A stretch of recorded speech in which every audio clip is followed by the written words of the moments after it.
Right lads, welcome back to the YouTube. Another week in the life. It is currently Tuesday. I think it's like the 5th of May or something. But it's the day after the bank holiday. And we're out trying to get a bit of rhythm back into these legs. It's been over a week since we ran Madrid Marathon. Do you know what? It's actually been hard to get back out on the road. But yeah, I've been struggling a bit lately.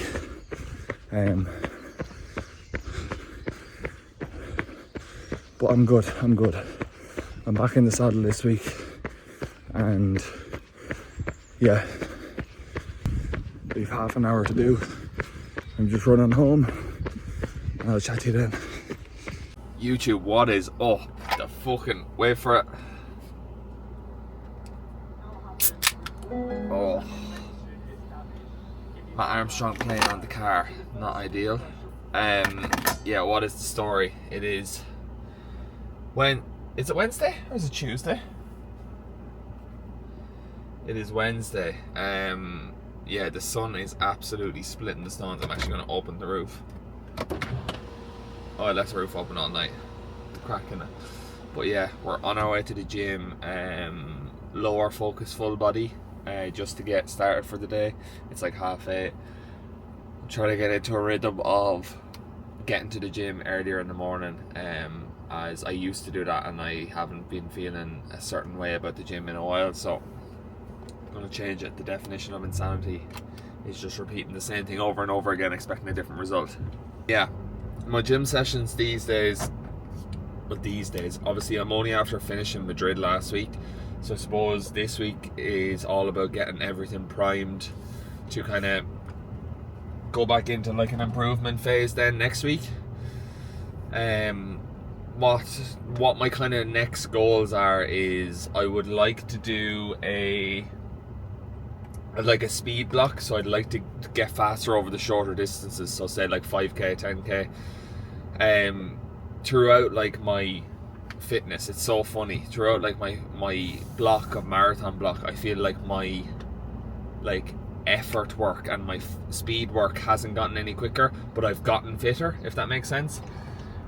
So like we had 2 months between Nace half and then Madrid Marathon, and the half I ran in Madrid directly translated to the first half of the race, or the half I ran in Nace, directly translated to the first half of the race in Madrid. So I know I've improved fitness wise, because I literally took a half that I did, well, it was a really bad half, but I took a half that I did and I flipped it on its head and did a full in the same time, like, you know, except double the time.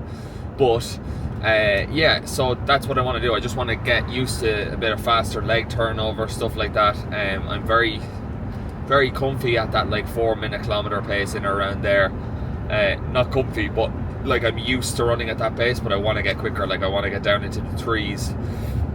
So that's where I'm at. But I also want to just get back strength training. I just miss it. So I'm just stripping everything back.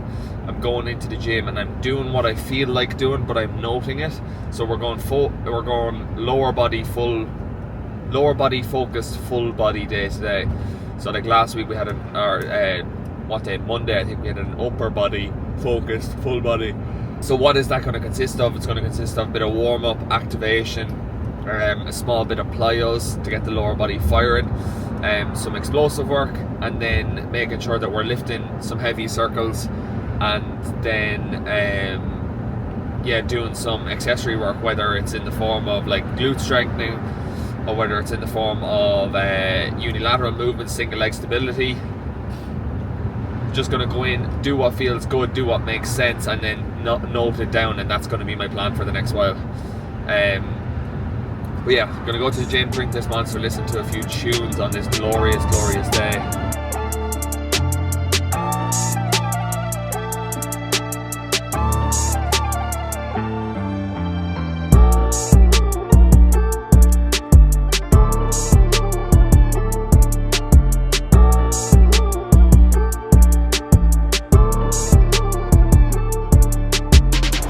Plyos and warm up done. Can't get over the sun this morning. Right, so players and warm up done. We're gonna get into some front squats, I think. So I'm just gonna work my way up, ladder my way up to like my working set. Probably gonna work for like 3 to 5 reps. So yeah, I'll just do some light or high reps and bring the reps down and the weight up. So let's get into it.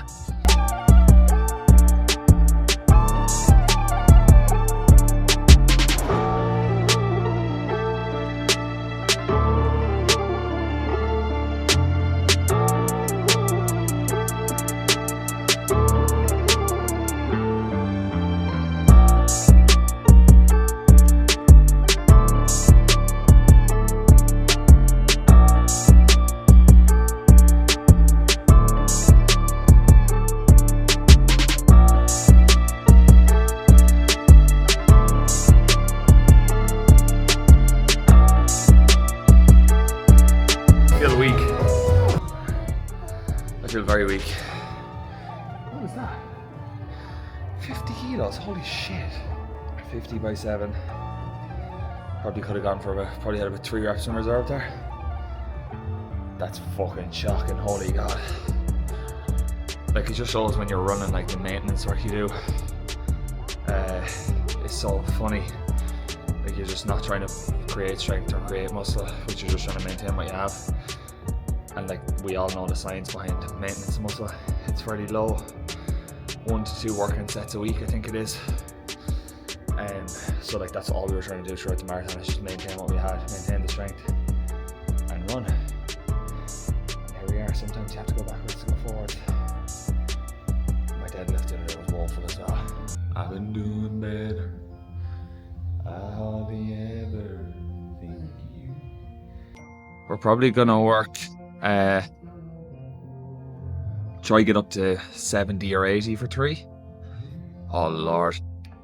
This is the humbling part, lads, when you come off the back of a block where you're not trying to have strength and you come back into the gym and try and test your legs.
We're 3 exercises in. Where are we? So we did our front squat, 6 sets total, 3 warm-up sets, 3 working sets, 80 by 3, 80 by 3, 80 by 4. That felt actually fairly good.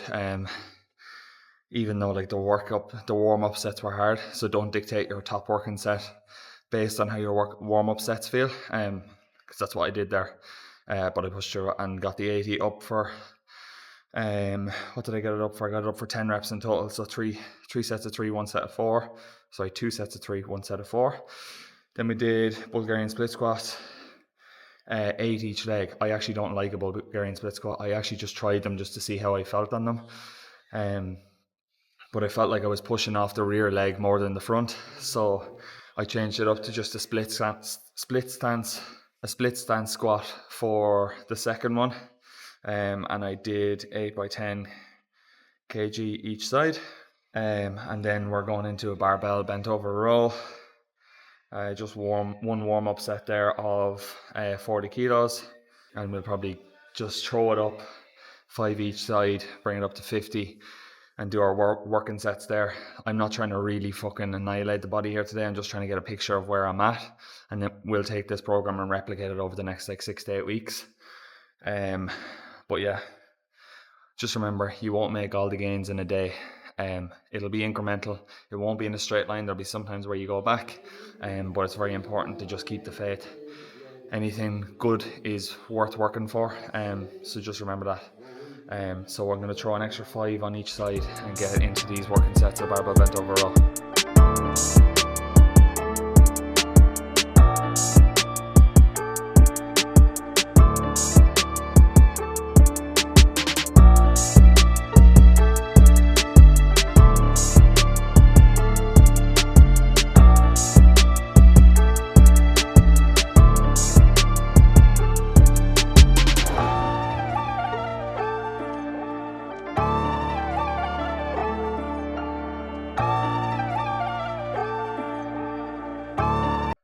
That 8 felt good. Probably had about 2 reps in reserve there, which is where I want to be. So by the time I get to the last working set in 2 sets time, I should be fairly close to failure. So yeah, let's get it done. Right, so that is the main set done. So we had 3 main exercises today. We had our front squat into our split stance squat / Bulgarian deadlift, and then into barbell bent over row. Now we're going to do some accessory work on the landmine. We're going to do some windmills, and then we're going to do some single arm kneeling overhead press with the landmine. So focusing not on any like slow movements with the kneeling overhead press. I want to be powerful. I want to be generating those fast twitch fibers in my muscles. Remember, we had the strict press the other day, so that's where we're going to develop overall strength. But when it comes to developing power and explosiveness, we're going to use the landmine and do some single arm, basically like power overhead presses. So it's going to be a complex. So I'm going to do left arm, then into some windmills, into right arm. So we're going to go from A to B to C, straight away through, rest, do that 3 times. So here we go.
Oh lads, that was absolutely glorious.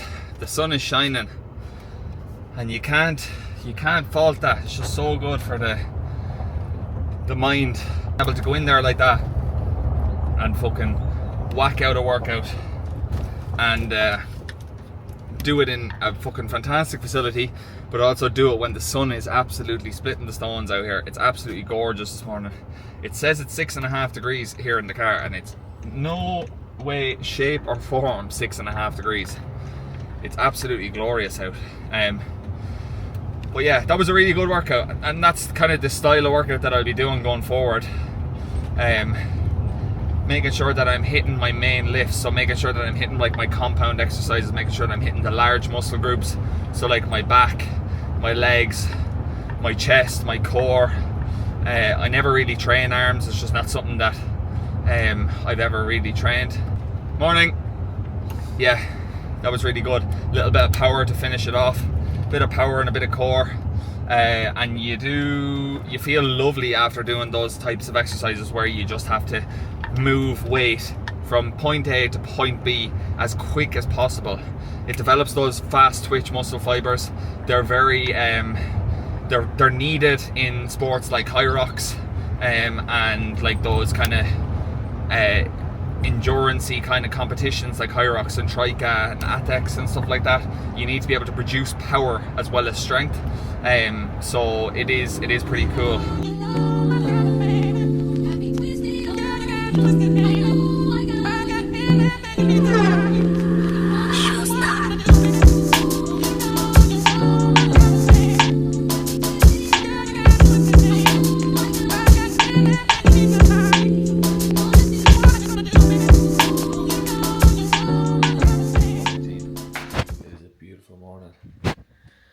Beautiful morning. It is currently 8:05, and last night we did an FTP test, and this morning I have an easy bike. So I'm going to explain why I did it, what I'm going to get out of it, and what's the point. But first we need to head to the gym. Right lads, so we're on the way to the gym. I was talking about that FTP. So what is functional threshold power? So functional threshold power is basically the average power that you can sustain for a long period of time, be it 20 minutes to an hour, and it's measured in watts, and then it's done by body weight as well. So you weigh yourself before you test. So yesterday, for example, I was 84.7 kilos, and then you calculate that based off your FTP. So I averaged 236 watts for the 20-minute test. So then I times that by 0.95 to account for the difference of like surges and all that sort of stuff, and then you divide that by your body weight. So you divide that number by your body weight. I can't remember what it was, so I'll put it on the screen now, and then it gives you a metric of what you're pushing in watts per kilogram, and then you're able to measure like where you are on a scale in relation to like elite athletes and stuff like that. That side of things doesn't really concern me as much, but the other side of things concerns me in the sense that it's able to give me a really good picture. So like when it comes to FTP training, and when it comes to like any of these tests that we do as athletes or for coaches and stuff like that, like I know a lot of coaches use the 60-minute all-out run to see how many kilometers you can run an hour, but also it shows a lot about a person. It shows an awful lot about a person if they can go out there and absolutely dog it out at 160 to 180 beats per minute for 60 minutes, or do that test yesterday on the FTP and absolutely give it their all and not let their mind cave.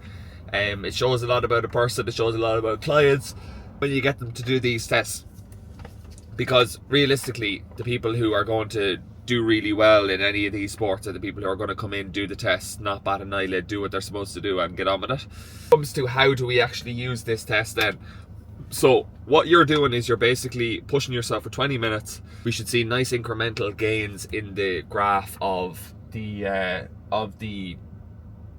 watts on the screen, like when they're climbing. So we shouldn't see peaks and troughs. Like we shouldn't see, like, it shouldn't be like a sine wave. Like you should see nice incremental steadily growth and then all out attack for the last 5 minutes. So you're pushing really hard for the last 5 minutes. Then off the back of that, as I said, we calculate our functional threshold power, right? So we calculate that, we get our metric in terms of watts per kilogram, okay?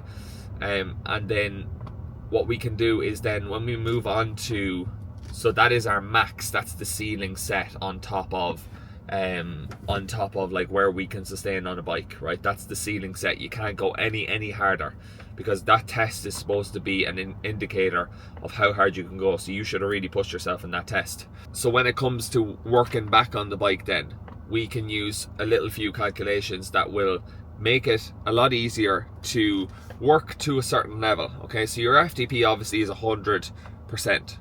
So we can do reps at 120%, we can do reps at 50%, like easy stuff like what I'm going to do this morning. So I'm going to do a bike session this morning at 55% of my FTP.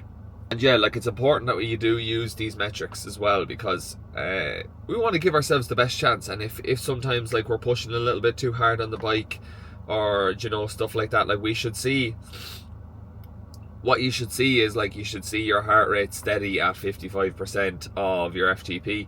We have 2.5 minutes left of this hour bike, and so we are working at 55% of our FTP, so 123 watts to be exact, and we've held that nice and steady for the hour. So you can see I'm floating in around that 125 mark. Average watts on the pacer on the screen down below. But yeah, 2 minutes left. This is exactly where you want to be sitting. So like this is what our FTP test can determine. So like my current heart rate is 112 relative to my max. That's probably about 50. It's between 50 and 55% relative to my max. So a very good area to be in for an easy ride. So that's what the FTP can determine. It's very useful in that respect. But yeah, 2 minutes left. So going to finish this off, and I'll chat to you in the car. Right boys, good session. That was lovely. It's, you know what, it's just such a great way of getting some more aerobic work in. You know, with the FTP, like I know it means fuck all in retrospect to like normal people just getting on a bike and stuff like that. But when it comes to knowing your numbers and making sure that you're in a certain place, like if there's a way that we can make sure that we are training in a certain zone or training in a certain area in order for us to make said adaptation in that area, I just don't see why we wouldn't do it. So like if I can get you to do a 20-minute test, and for you to say, on the back of this 20-minute test, I'm gonna have my easy threshold tempo and like VO2 max zones, and I know where I need to be in order to improve on them, like why wouldn't you do it? Hope the flash is on. That's not all the time.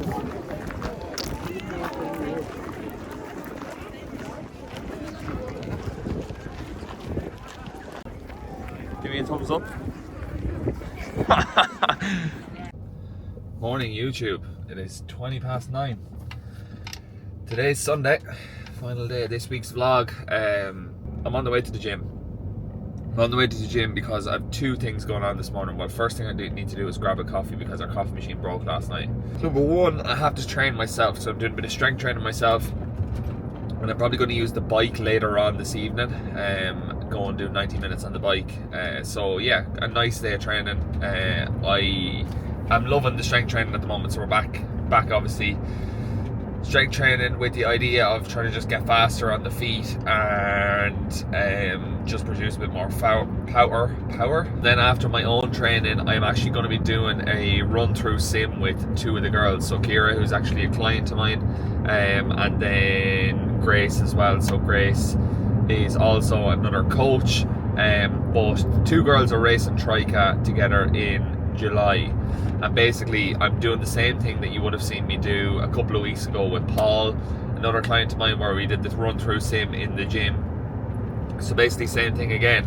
We're trying to keep as many controls as possible, have the exact same layout, exact same course the next time around. Only thing then, hopefully the next time we test that will be different is the fitness. So fitness will have gone up. But yeah. Another thing about it obviously is that the girls aren't obviously peaking today. They're not peaking when it comes to like a taper week or anything like that, so you have to take everything with a pinch of salt. So yeah, it's cool. So I'm going to do that, get a coffee, train, and then do that with the girls afterwards. Morning, how are you? Can I get a short Americano please? Yeah, cheers. Yeah, milk and sugar please, just one sugar, yeah. Short Americano, lads. Hard bet. Hard fucking bet.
Like and subscribe for more vlogs.